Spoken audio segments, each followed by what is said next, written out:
Buenas tardes. Creo que me voy a evitar esto. Sí. Bueno, antes de nada, gracias a todos por estar aquí en una tarde de julio. Gracias a Paco y a Rafael por organizar este curso y realmente es un placer estar aquí, sobre todo rodeado también de gente que va a contar cosas o está contando cosas tan interesantes y que saben tanto sobre memoria histórica y en concreto el Valle de los Caídos. Mi equipo y yo realizamos una intervención arqueológica de un mes en Cuelgamuros durante el mes de mayo pasado y lo que voy a hacer aquí es resumir brevemente los resultados de esa intervención. Voy a explicaros en qué consistió nuestro trabajo desde un punto de vista también metodológico y después a presentar brevemente cuáles son algunos de los resultados a priori más interesantes, tanto desde un punto de vista histórico como también de cara a una futura musealización de este lugar, una conversión de estos destacamentos penales, que es donde hemos centrado nuestro trabajo, en espacios patrimoniales, ¿no? Que dejen de ser espacios olvidados, espacios silenciados y se conviertan también en patrimonio, una forma muy peculiar de patrimonio. Cuando uno va al Valle de los Caídos, evidentemente lo que va a ver es el monumento, el complejo monumental. Va a ver la cruz, va a ver la basílica, va a ver la abadía. Y estos elementos que uno ve en el Valle de los Caídos son esos elementos que el régimen de Franco quería que viésemos, ¿no? Es decir, esa narración en piedra de la guerra civil y de la dictadura que es el complejo monumental del Valle de los Caídos. Una relectura, una resignificación democrática de este espacio requiere necesariamente que cambiemos el foco, ¿no? Que empecemos a fijarnos en otros espacios, en otros lugares, más allá de aquellos que, como digo, el régimen franquista quería que viésemos. Nuestro objetivo, por lo tanto, era explorar esos otros espacios. ¿Y cuáles son los otros espacios del Valle de los Caídos? Los espacios ocupados, habitados por los trabajadores libres y reclusos y también por los familiares de estos trabajadores. Sobre los trabajadores sabemos relativamente poco. Hay testimonios que han sido recopilados por diversos autores, también por Fernando Olmeda en su magnífico libro que, bueno, ya ha citado Paco Ferrandiz, pero siguen siendo relativamente escasos, teniendo en cuenta la larga duración de estas obras y la importancia que tiene este monumento. Aparte de esos testimonios y de algo de información de archivo, tenemos también pues, una serie de fuentes secundarias, algunas de las cuales en los últimos años realizan una apología abierta del sistema penitenciario en el Valle de los Caídos. En estas reinterpretaciones franquistas de la historia del Valle, da la sensación de que el Valle de los Caídos, los destacamentos penales del Valle de los Caídos, eran prácticamente una utopía penitenciaria. De hecho, hay un artículo en prensa que se refiere a la experiencia de los presos o al experimento de los destacamentos penales en Cuelgamuros como una utopía, ¿no? Frente a eso, la arqueología puede producir un relato distinto basado en los datos empíricos, en los datos materiales que encontramos en el propio Cuelgamuros. Hay que tener en cuenta que parte de esta narración neofranquista se basa en una lectura muy parcial de la documentación existente, aparte de los testimonios de los propios presos. La lectura es muy parcial, entre otras cosas, porque hay que reconocer que los documentos son escasos y ambiguos. Entonces, cuando en los documentos nos dice que los presos solicitan a las autoridades de los destacamentos que les permitan construir casas para sus familiares, pues eso en principio está muy bien, ¿no? Qué bien que los presos pueden tener a sus familiares y no solo eso, les permiten que se construyan casas. Cuando cualquiera de nosotros pensamos en una casa, pues nos pensamos en una casa unifamiliar, pues mínimo 50 metros cuadrados, ¿no? En la documentación que disponemos, en la documentación de archivo, no se describe en ningún caso cómo eran esas casas. Y eso es lo que la arqueología puede hacer, o una de las cosas que puede hacer. Nos puede decir cómo eran esas casas. Y los documentos arqueológicos, en este sentido, son indiscutibles. No es algo que haya escrito alguien o algo que haya dicho alguien, sino que es la realidad material.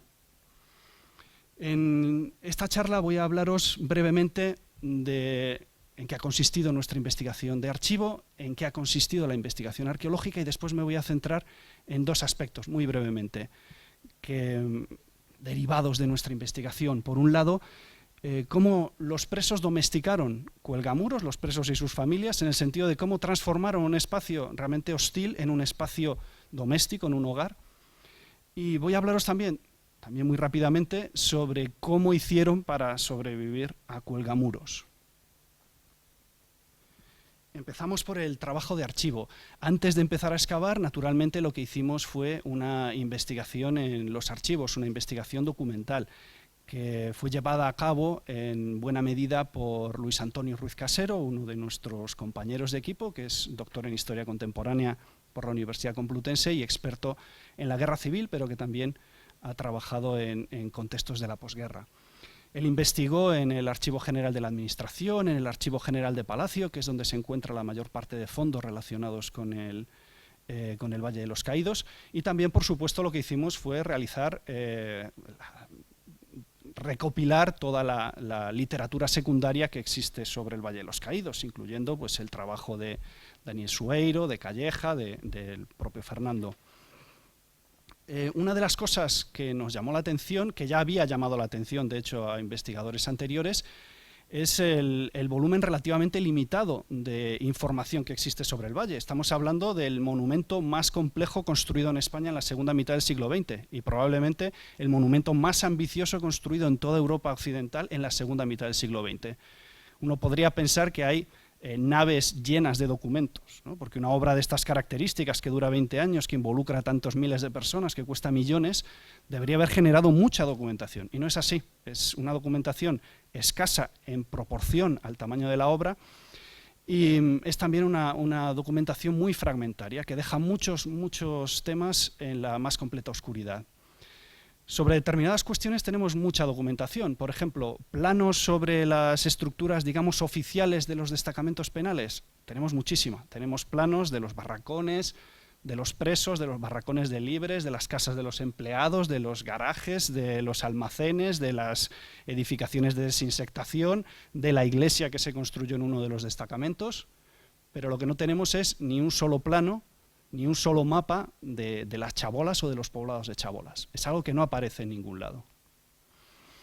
Tenemos bastante documentación sobre aspectos más o menos logísticos y administrativos del destacamento penal y a través de esa documentación, leyendo entre líneas, uno puede llegar a atisbar determinadas cuestiones sobre las condiciones de vida de los presos, sobre el hambre que pasaban o dejaban de pasar, el frío que pasaban. Por ejemplo, en este documento nos habla de la escasez de ropa de abrigo que sufrían los presos en un momento determinado. Hay que tener en cuenta que, evidentemente, en Cuelgamuros hacía mucho frío en invierno. Estamos hablando de temperaturas bajo cero durante varios meses. Pero nuevamente es una información muy fragmentaria y hay que ir leyendo, como decía, entre líneas documentos que no estaban pensados para hablarnos de las condiciones de vida de los presos. Tenemos fotografías. Y uno podría pensar que las fotografías son un documento muy objetivo, ¿no? Por ejemplo, las fotografías del Patronato Nacional de Turismo de finales de los años 50 y de los años 60.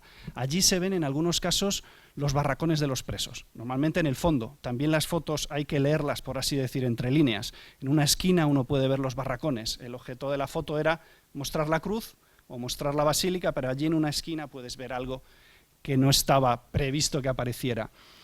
Incluso en estos casos, nuevamente tenemos los edificios oficiales, los mismos edificios sobre los cuales ya tenemos documentación en el archivo. Tenemos mapas, tenemos planos.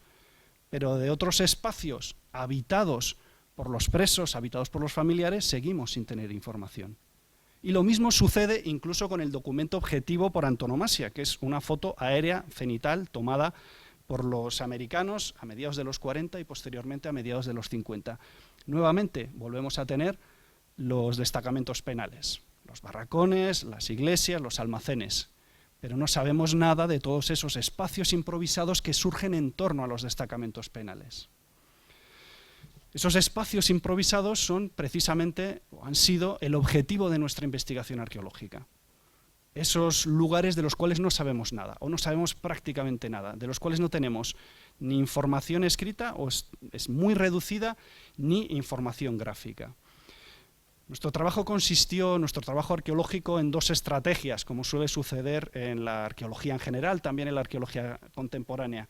Primero realizamos una prospección de superficie para tratar de documentar todos los restos posibles, una prospección intensiva, con una cobertura total del territorio. Registramos todos los restos que encontramos, como se puede ver aquí, con una estación total. Es un aparato topográfico que nos permite colocar en un mapa todos los objetos y todas las estructuras que vamos encontrando. ¿Y dónde trabajamos? Pues fundamentalmente en 3 sitios, en los 3 destacamentos penales que todavía hoy, vaya, no sé si se ven los circulitos. Sí, vale. Molán, San Román y Banús son los nombres de los 3 destacamentos que toman su nombre de las empresas que estaban encargadas de hacer cada una de las partes del valle. Molán era la encargada de realizar las obras de la abadía, San Román las obras del monumento y Banús el viaducto y las carreteras que llevaban a la basílica. Los restos que hemos documentado varían bastante de unos destacamentos a otros. Molán está completamente arrasado y está replantado con pinos encima. Eso sí, tiene unos basureros espectaculares que esperamos tener ocasión de excavar en algún otro momento. En San Román está relativamente bien conservado, pero tiene el problema de que se inaugura, como el resto de los destacamentos, en el año 43, pero no se cierra en el 50. Continúa en uso, de hecho, hasta la actualidad, porque sigue habiendo la colonia de Patrimonio Nacional, sigue allí. Entonces encontramos muchos restos de los años 40, pero también de los 50 y también actuales, que nos hablan de la gente de la colonia de Patrimonio Nacional, pero no es nuestro objetivo meternos en la vida privada de esta gente. Y finalmente tenemos Banús. En Banús sí que se conserva el período de los destacamentos penales fosilizado. Se utiliza entre el año 43 y el año 50, en el año 50 se abandona. Entonces es el sitio perfecto para investigar el sistema penitenciario en el Valle de los Caídos. Las prospecciones nos permitieron documentar una gran cantidad de restos. De hecho, nos sorprendió la cantidad de restos que se conservaban. Pensábamos que iba a ser más difícil localizarlos, que iban a estar peor conservados, y ya digo que salvo Molán, que sí que está muy destruido, en el resto se conservan bien. Y simplemente ya mapear estos restos ya nos cambia completamente la perspectiva que tenemos de estos lugares. Porque más allá de los barracones resulta que encontramos unas zonas muy amplias y muy habitadas, donde pasaron muchas cosas y donde pasaron cosas muy importantes de las que sabemos muy poco. Son los espacios donde vivieron las familias, donde vivieron las mujeres, donde vivieron los niños. En este mapa podéis ver en gris los barracones, la mayor parte de ellos se conservan actualmente, por lo menos las cimentaciones, aunque están muy arrasados, y después los puntos rojos y amarillos, no sé si lo veis muy bien, sobre todo los que estáis más lejos, son las estructuras improvisadas que se fueron construyendo en el entorno de los barracones y que son en la mayor parte de los casos casas, casitas y chabolas, tanto de los presos y sus familiares como de trabajadores libres. En el caso de Banús, el otro era, no sé si lo dije, era San Román. Este es el mapa de la prospección de Banús. Los resultados fueron todavía más llamativos, porque aquí se conserva mucho mejor el poblado de los familiares de los presos, que son todos esos puntos rojos nuevamente y amarillos que podéis ver en el plano. Las manchas de color anaranjado son los basureros. También documentamos las áreas de actividad y los basureros que aparecen en estos destacamentos penales. Los basureros son muy interesantes porque en ellos aparecen muchos objetos utilizados por los distintos actores que vivieron en el Valle de los Caídos, por parte de los distintos actores sociales, no solo presos y trabajadores, sino también familiares, también miembros de las fuerzas de seguridad, empleados, etcétera. Digo que el caso de Banús es particularmente elocuente porque el espacio que ocupan las estructuras improvisadas es más grande que el de las estructuras oficiales. Estamos hablando de un 60% del espacio de estructuras improvisadas y un 40% de estructuras oficiales, que son las que recoge la documentación. Por lo tanto, aquí podríamos hablar de que la arqueología es la encargada de escribir la historia del 60% de este destacamento penal. En cierta manera es un poco como hacer arqueología prehistórica o protohistórica al menos, porque nos enfrentamos a un registro arqueológico del cual tenemos muy poca documentación, muy poca información, más allá de los objetos y de las estructuras mismas. A lo largo de las prospecciones pudimos encontrarnos distintos restos relacionados tanto con las estructuras oficiales como con las estructuras espontáneas. Por ejemplo, los restos de los barracones, que como digo están muy arrasados, pero sí se puede más o menos identificar dónde estaban, la extensión que tenían. En algunos casos se conservan, por ejemplo, los retretes de los barracones de los presos. Documentamos también chabolas. Las chabolas son muy difíciles de encontrar, las chabolas de los familiares. Son estructuras efímeras que utilizaban materiales perecederos o materiales que eran fáciles de reutilizar, como por ejemplo la chapa o la madera. En la mayor parte de los casos se trata simplemente, lo que descubrimos es un afloramiento granítico, un bolo granítico, al cual se ha adosado una pared, se ha creado una especie de cobertizo. En este caso, lo vais a tener difícil para ver con esta luz, pero más o menos a la mitad de esa roca se puede ver una línea horizontal.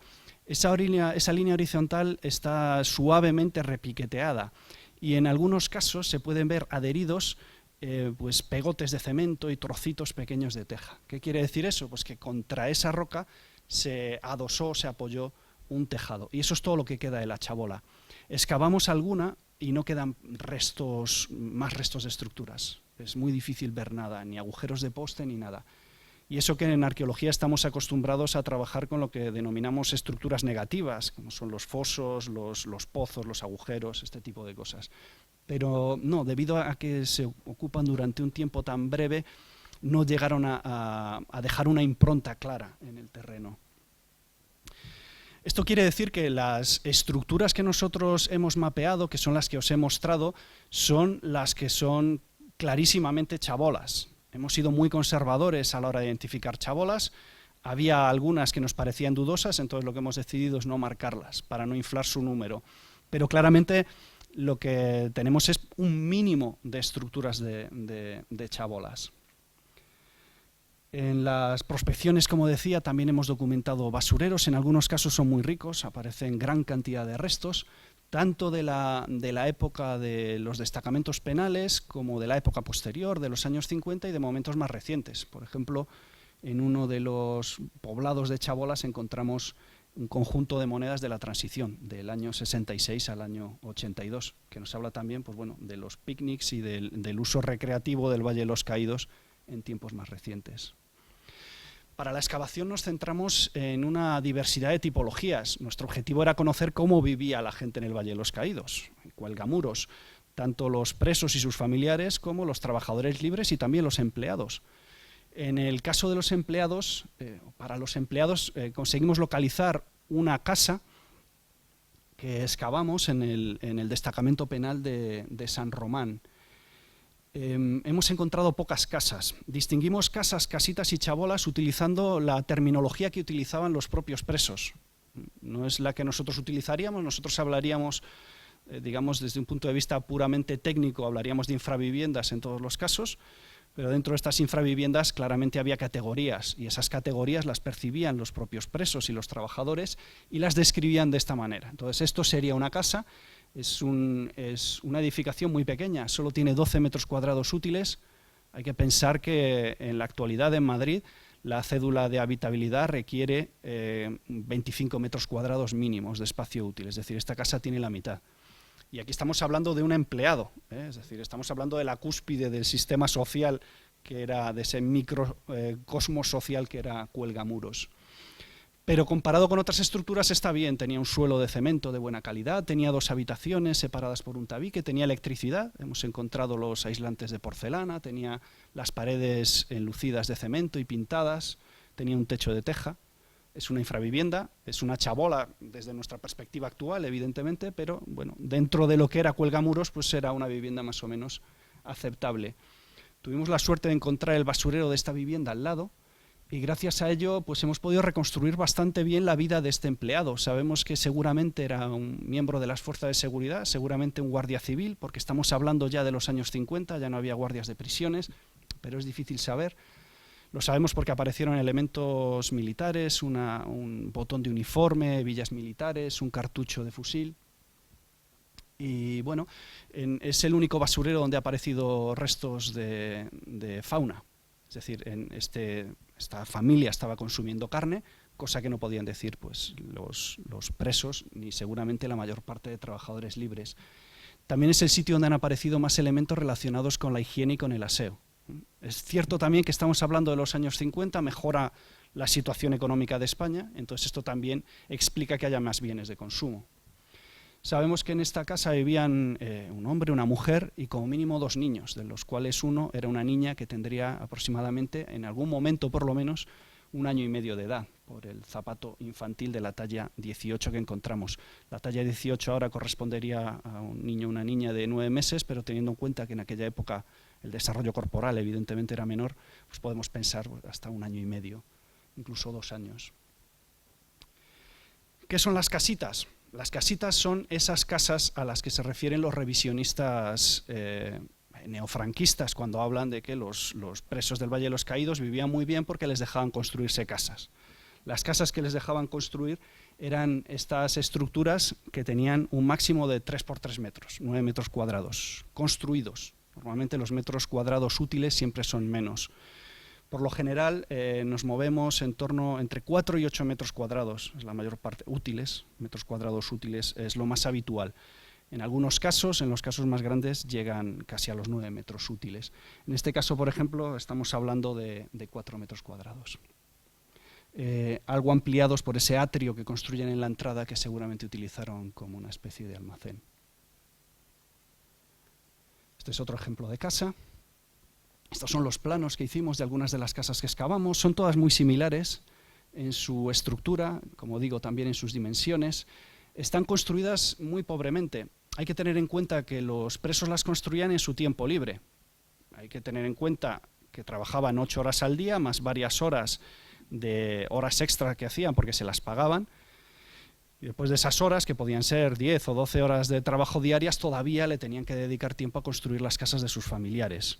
Una cosa que es muy significativa que hemos visto es que están mal hechas, todas ellas. ¿Qué quiero decir con que están mal hechas? Evidentemente hay limitaciones por el material. Están utilizando los descartes de la cantería. No tienen mucho tiempo, utilizan las piedras que tienen a mano. Pero en ningún caso las casas, pese a ser cuadradas, tienen las esquinas bien resueltas, ¿no? Construir una esquina es relativamente complicado, hay que saber. Si uno no es albañil, pues seguramente le salga mal. Y esto es lo que le estaba pasando a esta gente, lo que indica que por lo menos las casas que nosotros hemos documentado y hemos excavado, las estaba construyendo gente que no tenía experiencia en el mundo de la construcción. Y seguramente en el mundo del trabajo manual en general. Podían ser quizá agricultores, pero es raro que un campesino de la España de los años 40 o 30 no fuera capaz de construir bien una choza con las esquinas bien resueltas. Y finalmente, en la escala más baja tenemos las chabolas, que como ya os dije son muy difíciles de identificar porque están hechas pues, con materiales muy perecederos, muy efímeros y que se reciclaban muy fácilmente. En algunos casos son simplemente hendiduras en las rocas que se techan y se echa un suelo de cascajo y ya está. El espacio habitacional en estos casos es más reducido y suele andar entre los 2 y los 3 metros cuadrados. En algunos casos, algunas de estas chabolas se elaboran algo más. Se nota que empiezan construyendo simplemente un cobertizo y como al final se quedan más tiempo, pues la van, dándole más solidez y acaban haciendo muretes de cerramiento y demás, como esta que excavamos nuevamente en el poblado de San Román. Una de las cosas que hicieron los presos y sus familiares fue domesticar Cuelgamuros, fue transformar este espacio en un espacio doméstico, un espacio que era todo lo contrario de lo doméstico, todo lo contrario de un hogar. Y lo digo porque es un sitio complicado, es un sitio hostil, muy bonito, tal y como se conserva ahora es un sitio realmente hermoso, pero un sitio difícil, con una topografía muy complicada, con un clima muy duro, muy pedregoso, muy rocoso, y esta gente tuvo que adaptarse a este entorno con unos medios muy limitados.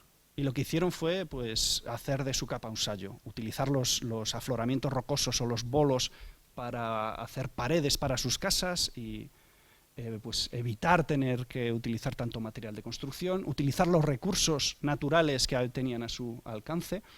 Y con esto fueron construyendo casas que por fuera son todas muy semejantes, pero por dentro son bastante distintas. Es decir, claramente hay un intento, como veremos, de personalizar estos espacios. Esta sería una casa típica, en este caso del poblado de Banús, con sus bancos corridos en torno a la chimenea, el espacio para la cama. Normalmente tienen un mortero de muy mala calidad, de saprolito, porque no tenían la posibilidad evidentemente, de adquirir cemento, o por lo menos cemento de buena calidad, y el poco que conseguían, bien comprándolo, bien intercambiándolo o escamoteándolo de las obras, lo mezclaban mucho con la arena, el granito meteorizado, que es el saprolito, para hacer estos morteros. Y este sería el aspecto, serían pues cabañas muy pequeñas con una sola habitación, donde el hogar, el banco y la cama estarían todos en el mismo espacio. Y aquí estarían conviviendo familias de 3, de 4 o de 5 miembros, ¿no? No sería nada raro en esa época. Os decía que hay mucha diversidad interna, claramente hay distintas soluciones arquitectónicas en cada una de estas cabañas y que tienen que ver con esta personalización del espacio, con este deseo de convertir estos lugares en espacios más acogedores, más personales, y eso se ve en la forma en que se construyen los bancos de piedra, dónde se colocan las camas, cómo se realizan las chimeneas. También se domestica el espacio a través del ajuar. La gente se está trayendo los objetos que tiene en casa y los está colocando pues, en una repisa de piedra, encima de la maleta donde tiene la ropa, y fundamentalmente pues, es vajilla, vajilla bastante pobre por lo general, cerámica popular. Esta domesticación del espacio tiene lugar dentro de unos parámetros que les vienen marcados. Esa sensación que da que solicitan que les dejen construir casas y ellos se construyen chalés, pues realmente no es real, ¿no? ¿Por qué todas las casas tienen como máximo 3 por 3 metros? ¿Por qué son tan parecidas? ¿Por qué tienen la misma planta? Pues obviamente porque hay unas ordenanzas, unas normas que indican que no se puede hacer más que eso. Todas las casas son iguales, tienen el mismo patrón, la misma planta, y no solo en Cuelgamuros, sino en los otros destacamentos penales que hay en la Sierra de Madrid y que en algunos casos hemos tenido ocasión de estudiar, como por ejemplo en Garganta de Montes, en Lozoyuela, en Bustarviejo. El hecho de que esto sea así a lo largo de toda la región de Madrid indica que claramente había unas normas por parte de la superioridad que seguramente no eran ni siquiera de los destacamentos penales, sino que venían de más arriba, y son unas normas que no han llegado hasta nosotros, las hemos buscado en distintos archivos y por ahora no las hemos encontrado, pero claramente existían. En este caso es un buen ejemplo de cómo la arqueología puede llegar a descubrir cuestiones sobre las normas o el poder que en principio tenían que haber dejado testimonio. Si nos fijamos en los poblados de chabolas madrileños de esta misma época, de los años 40 y 50, veremos que hay mucha más heterogeneidad de estructuras. Los tamaños son más grandes, normalmente hablamos de chabolas de 20, 30 metros cuadrados, y son muy distintas unas de otras, lo cual refuerza esa idea de que las chabolas del Valle de los Caídos estaban construidas donde estaban construidas y con la forma y las dimensiones que tenían porque eran las que había estipulado las autoridades que podían tener. ¿Cómo se sobrevivía en el valle? Bueno, la propia domesticación de Cuelgamuros es una forma de sobrevivir psicológica también. Pero en las excavaciones hemos encontrado diversos objetos que nos hablan de esas estrategias cotidianas de resistencia y de supervivencia. ¿Que no tenían carne? Pues cazaban conejos y pájaros, ¿no? Hemos encontrado diversas trampas para la caza de animales menores. La alimentación en el valle era deficitaria, como en general en la España de la posguerra, más en el caso de los habitantes de Cuelgamuros, por la menor capacidad adquisitiva que tenían y el hecho de que era un lugar aislado y que era más difícil de habituallar. Hemos encontrado bastantes medicamentos, bastantes complementos alimenticios para niños, como por ejemplo esta botella de glefina, que era muy habitual en los años 40. No había ningunas condiciones de higiene. Los familiares no tenían duchas, no tenían retretes. En los barracones al menos sí tenían eso los presos, los familiares no lo tenían. Tenéis que imaginaros lo que era hacer tus necesidades en el Valle de los Caídos, a 10 grados bajo cero en la nieve en pleno enero. Os decía antes que nos ha aparecido mucha cerámica. Casi toda la cerámica que encontramos es mucha cerámica popular de alfares tradicionales, es la que aparecería en una aldea de esta misma época. Y muchas veces vemos este mundo tradicional de los años 40 y 50 como una especie de inercia del mundo tradicional español que viene en la Edad Media. Y no, realmente esto tiene más que ver con la autarquía que con una cultura inmemorial española, ¿no? Estamos hablando de un mundo muy cerrado, económicamente cerrado, y la gente tiene que volver a consumir cosas que había dejado de consumir, como por ejemplo la cerámica popular, o que consumía en menor medida. Se reutiliza continuamente todos los materiales imaginables, el caucho para hacer suelas. Estas suelas no solo se reutiliza el caucho, sino que después se reutilizan las propias suelas, nos aparecen muchas veces reparadas. Y estamos en un mundo donde el ingenio y las habilidades son fundamentales para sobrevivir. Los que no las tenían las desarrollan necesariamente. Cualquier objeto se puede construir, se puede convertir en otro objeto. Por ejemplo, nos encontramos candiles de carburo construidos con latas. Juguetes seguramente construidos con latas. Espumaderas construidas con latas. Braseros construidos con latas. Es decir, las latas servían para todo. Y finalmente hay que tener en cuenta que la supervivencia en este mundo fue posible gracias fundamentalmente a las mujeres. Así como los barracones y los destacamentos penales son espacios de hombres, los reclusos son hombres, los empleados son hombres, los guardias civiles y los guardias de prisiones son hombres. En los espacios improvisados, en las chabolas, en las casitas, es un espacio femenino, es un espacio doméstico donde son las mujeres las que lo sacan adelante. Sacan adelante esas casas, sacan adelante a sus familias. Y acabo ya. Uno de mis filósofos favoritos, Jacques Rancière, habla de la redistribución de lo sensible y se refiere a un proceso que comienza a partir del siglo XVII y que se ve muy bien en el arte y que consiste en la incorporación de elementos que hasta ese momento se consideraban indignos de figurar en las expresiones estéticas, ¿no? En las esculturas o en las pinturas. Y se ve muy bien en el arte holandés. A partir del siglo XVII, de hecho ya en el XVI, empiezan a aparecer campesinos, empiezan a aparecer objetos de la vida cotidiana, empiezan a aparecer fiestas, empiezan a aparecer ferias. Y este es un proceso que crece a lo largo del siglo XIX con el arte realista y llega a su apogeo en el siglo XX, ¿no? Donde en estos momentos consideramos que todo es digno de ser representado, digno de transformarse en un producto estético. La arqueología forma parte de este proyecto de redistribución de lo sensible, porque la arqueología lo que hace es incorporar al mundo de lo sensible, al mundo de lo que puede ser percibido con los sentidos, los objetos más humildes y las vidas de las personas más modestas. Y en ningún sitio es tan importante esta redistribución de lo sensorial como en el caso de los espacios silenciados por la dictadura.